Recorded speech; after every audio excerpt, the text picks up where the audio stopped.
So I'm here with Dr. Stephen Seligman, and we are at the 54th IPA Congress in Lisboa, and it's beautiful weather here, and he's one of our keynote speakers. Can you tell us a little bit about what your keynote is about?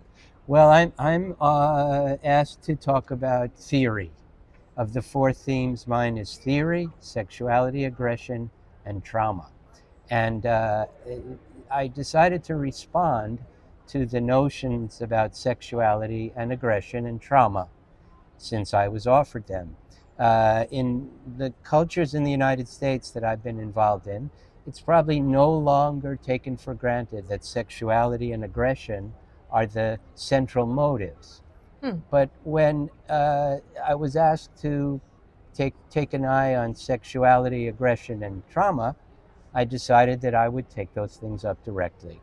And so I'm questioning the idea that there's a primary infantile sexuality and trying to suggest that although in babies and in infancy, that sensuality and certain kinds of sexuality are surely important, that there are other motives which are at least as important and probably more important. Security, sensory experience, movement, feeling protected, and so on.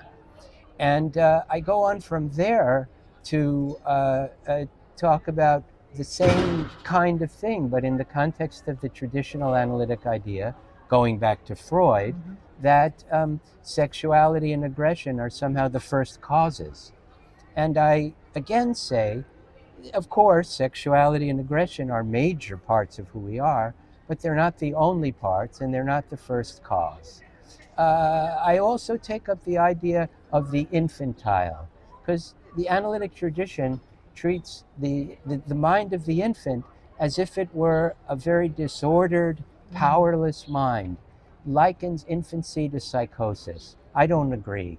I've spent much of my career studying infants' bodies and minds and their capacity for relationship, their initiative in the world.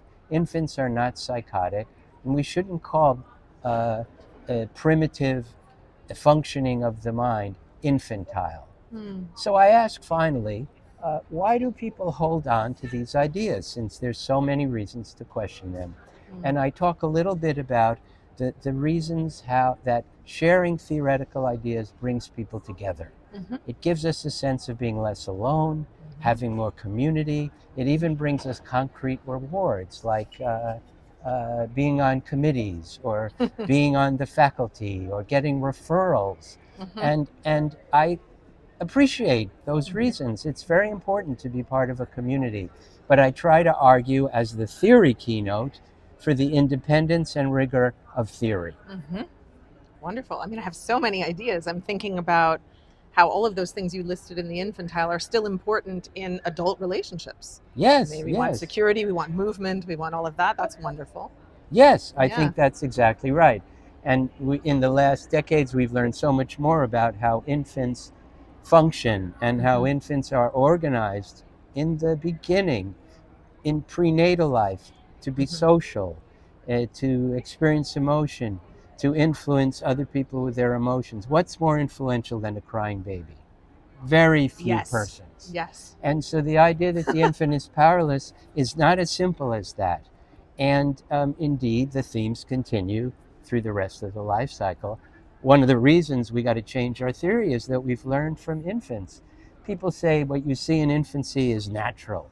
Well, if we want to think about the infant as natural, let's not divide the natural infant from the civilized unit. Infants are at the core of civilization. And how does it relate to the very end of life? How would you say? Oh, I don't have... I'm just as glad I have less to say about the end of life than the beginning. Okay. And I really am not sure. Well, we'll get there at some point, I suppose you can it's ask me if I'm lucky enough to be able to speak to you in some years.